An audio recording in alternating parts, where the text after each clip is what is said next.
کا مقصد، اللہ تعالیٰ نے ہم پر روزہ اسی طرح فرض فرمایا ہے جس طرح پہلی امتوں پر فرض تھا۔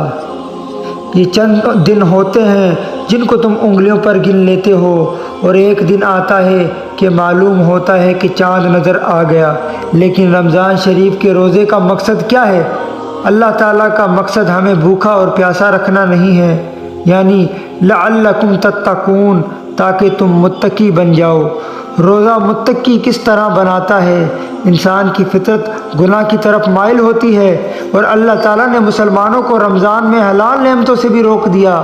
بتائیے کھانا پینا حلال ہے یا نہیں؟ لیکن رمضان المبارک میں صبح صادق سے لے کر غروب آفتاب تک حلال نعمتوں کو بھی حرام فرما دیا، تاکہ جب اللہ کے حکم کی وجہ سے حلال سے بچنے کی مشق ہو جائے گی تو حرام سے بچنا بھی آسان ہو جائے گا۔ جب حلال سے بچنے کی قوت پیدا ہو جائے گی تو رمضان کے بعد حرام سے بچنا بھی آسان ہو جائے گا۔ لیکن وہ شخص انتہائی ظالم ہے جس کے پیٹ میں کوئی غذا اور چارہ نہیں ہے، پھر بھی وہ بیچارہ اچھل رہا ہے۔ یوپی میں مثل مشہور تھی کہ جب پیٹ میں پڑا چارہ تو اچھلنے لگا بیچارہ۔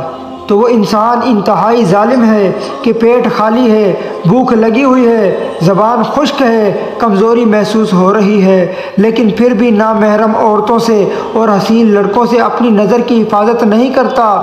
جو شخص اس مبارک مہینے میں بھی گناہوں سے نہیں بچتا، یعنی غیبت کرتا ہے، چغلی لگاتا ہے، بہتان لگاتا ہے، نامحرم عورتوں کو دیکھتا ہے، ٹی وی فلمیں VCR دیکھتا ہے، وہ اللہ کے انتہائی غضب کا مستحق ہوتا ہے۔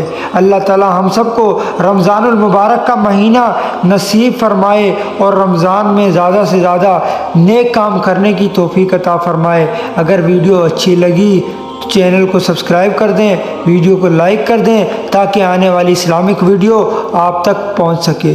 تب تک کے لیے اللہ حافظ۔